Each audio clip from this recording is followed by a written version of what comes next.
Thank you, Mr. Speaker. Well, this has been a big day.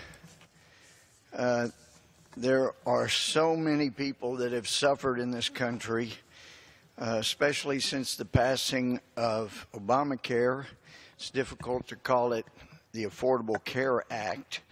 There's a small percentage that's supposedly done better, but usually when my friends across the aisle and most of the media talks about how much better off Americans are under Obamacare, they ignore the real results, and instead they point and say, there are so many people, millions of people now that have insurance that didn't have it before. Well, the reason they could say that was because Obamacare forced people to buy insurance, and we went through this with some family members, helping them make the calculation. Should they pay the penalty, income tax, additional income tax, or should they buy insurance that they'll never, ever be able to use? And, you know, some occasions you're better off paying the extra tax, which means the government wanted your money a lot worse. Well, not worse than the individual, but the government has the power to steal from people and call it legal, and then it is legal. And there was a massive amount of legalized stealing under Obamacare that took place. This bill we passed today would end so much of the stealing from individuals that the government's been doing legally since Obamacare passed. But yes, there will be millions of people, I would suspect, that when we legally end the individual mandate, they're not going to continue to pay for insurance, huge amounts every month that they can't afford. People making $25,000, $30,000 or so that couldn't afford to pay for health insurance that were required to do that. Do you want to pay higher income tax? Or are you going to pay for health insurance that you'll never be able to use? The premiums cost you more than you can afford. The deductible is so high. Clearly, you're young. You're never going to use it. The odds are 99.99% you'll never use it. But the government forced them to pay more taxes and pay more for insurance they couldn't use. So the good news for those people is that now you will be able to, well, once this becomes the law, and it does need to pass the Senate has a little different version, and there are a few things in the Senate version I like better than ours, but there are a lot of things in our bill that I like better than the Senate. But if the Senate will go ahead and do their jobs like they did not do on repealing at least part of Obamacare, if they'll do their job on this, the American people are going to benefit. We're going to see the economy take a big jolt forward and upward, more jobs coming to America, and nobody gets everything they want. I believed the president really wanted was going to be best for the country. If we could hold to a 15% corporate tax, I wanted to see that across the board for S corporations, C corporations. But as the president knew, I know he knew because we talked about it more than once, but that 15% would undercut the corporate tax that China has. And if we undercut the corporate tax that China has, then it means we were going to be getting manufacturing jobs back to America. We have had so many manufacturing plants pick up and move to other places, mainly China, Mexico, other places. We need to be manufacturing here. And I know there are those elitists who have been educated with degrees far beyond their intellectual capacity to absorb. They got the degrees, but they didn't get the wisdom. And some have ventured to say, no, we really we don't need to be a manufacturing country. We have evolved above being these lowly manufacturers. That's for developing countries, not a wonderful country like ours is. And obviously they spent too much time in other places than studying history. And this is something else I've talked about with the president. He knows it just from his business acumen. I know it from studying history, that any nation that is a powerful nation in the world that cannot manufacture the things that that country needs in a time of war will cease to be a great nation after the next war. And be assured, there will be wars. Jesus, the wisest ever to walk this planet, he said there will always be wars and rumors of war. And that is true because this planet has evil, people that will do evil, countries that will do evil, people that get jealous when some other country has more freedom, more assets. And there's going to be evil in this world as long as this world exists. We saw that down in Sutherland Springs. Some lunatics, again, many of them educated well beyond their ability to be wise, have popped off and said, well, if prayer worked, those people would never have been shot in a church where they were praying and worshiping. And as long as people are in this world, there's going to be evil. Not that God wants evil to prevail. He doesn't. He doesn't want that any should stumble. But as a parent knows, you could force your child to say, I love you, or to throw their little arms around your neck, hug you, and say, I love you. You could force them to do that. It doesn't mean a whole lot. But when you give people the free will to choose to love you, to choose to follow your rules, it is overwhelming to a parent when a child freely chooses to do that. So we have freedom of choice. Some choose to do evil. Some want governments to be all powerful because in their lack of wisdom they think that the government needs to be in control of everything and everybody. The late Justice Scalia, who could make me laugh, he loved jokes and stories like I do, and there have been a lot of unpleasant memories, a lot of unpleasant fights, a lot of fights that I haven't won, but I stood up for what I believed was right. But when I'd get around Justice Scalia having lunch together or breakfast together, we get to telling stories and jokes, and he was so clever, it was often hard to find a joke or a story he had not heard, but it was just fun to be around him. But in one of those, I think it was a lunch that time, he said, you know, back when I was working for the Attorney General, and I don't remember which Attorney General it was, back in the 70s, he said, we had a weekly meeting, and one morning the Attorney General came in and he said, well, I was at a cocktail party last night, and for the first time I heard a definition that explained the difference between Democrats and Republicans, and he said, I actually think it's pretty good.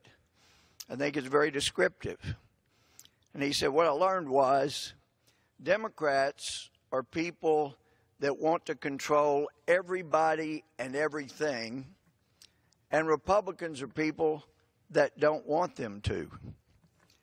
Well, I found that rather amusing. Actually, that's pretty accurate. Some people on the Republican side of the aisle go, why don't we plot and plan as well as the Democrats do? They're always trying to figure out how they get power, how they get over on this and that. And we just want people to live and let live. We want as little government as necessary to keep order, but allow people to succeed with no ceiling, no limit. But to succeed, you have to have the opportunity to fail, just like Edison did. In the hundreds of things he tried, finding the filament, the element that would heat up and not burn in two to make a light bulb. He knew it would work. And somebody asked him about all those failures, and he said, no, it weren't. Each time he tried something that didn't work, it wasn't a failure. He just learned that that's one less thing that might work. But Fisher, that came up with the space pen, I love those space pens.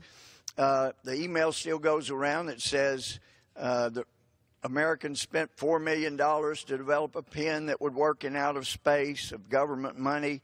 Russians just used pencils. Well, not a dime of government money was used. He, with an intellect like Edison, knew there had to be a way that you could develop a pen that would write in gravity, with no gravity, underwater, above the air, above the Earth's atmosphere. So he came up with it, but he knew he was going to have to pressurize a pen, and this is such a cartridge. And so he sealed it, put about 30 pounds of pressure. But the trick was finding an ink that didn't explode out when you put 30 pounds of pressure on it, or that was not so thick that it wouldn't work when you tried to write. And eventually he was able to do that. Lots of failures, but you got to allow people a chance to fail if they're going to have a chance to succeed. But if the government puts its thumb on the scales, it's not real success, it's not real failure, and eventually those cards are going to come falling down. Well, what we've done today with our tax bill, it's a huge step, because I know, Mr. Speaker, most folks here are well aware it's hard to get a majority agreement on much of anything, but we did today. We had a significant majority that agreed. Isn't perfect. Nothing any human ever does will be, but it moves the ball down the road. And one of the things I've loved about my friend from Texas, Kevin Brady, is I would hear from people back home and talk to Kevin. He was open to talking, not just Texans, he talked to everybody. And I found that with so many members on the Ways and Means Committee. My friend Dave Schweiker was always available to answer questions, and he was doing his homework thoroughly. One of the things that has deeply troubled many Americans, and especially seniors, people either senior in poor health or younger Americans that had severe health problems, is in the Obamacare bill that was so unaffordable, it changed the deductibility of medical expenses. Because before it was if you had medical expenses, you had a really bad time of it, then our hearts go out to you, and we want your life to be a little easier when you're going through so much difficulty with bad health. So the deductibles were any medical expense over 5% of your adjusted gross income. And in order to come up with the billions and billions of dollars that Obamacare, I would submit, wasted, they had to cut out some of the deductions like that. So they ended up raising the threshold from 5%, 7.5%, 10%. So it's been 10%. You had to have more than 10% of your adjusted gross income in order to deduct it. But we still had a lot of, especially seniors, that have more than that. And I've had accountants from home send me information about seniors, particularly seniors, that have been paying a great deal in medical expense because no, Medicare didn't take care of them. And, of course, we know AARP jumped on the bandwagon for Obamacare, not because it was going to be good for the seniors. In fact, it was extremely violent to the finances of seniors. and to their health as well. But AARP was more interested in the massive amount of money they could add to their coffers, even though considered a nonprofit. So they jumped on board, and of course, companies that sold other policies had to pay a 2% tax on each policy. AARP got the sweetheart deal. Their policy they embraced, didn't have to pay the 2% tax. And I haven't seen the provision, but I'm told there was a provision that exempted their executives so they didn't have the normal cap on their executive income. So the people at the top of AARP, they did great. Seniors really got harmed, losing $716 billion in cuts to Medicare. But for all those seniors that got harmed, couldn't get the surgery, couldn't get the medical help they need, just keep in mind, AARP was able to sell a lot more policies and make a lot more money, even though it did a lot of harm to some seniors. But just remember, AARP came out great out of that. But nonetheless, for those of us who were very sympathetic to seniors having hundreds of billions of dollars cut from Medicare, they heard the president say, now this isn't going to affect you seniors at all.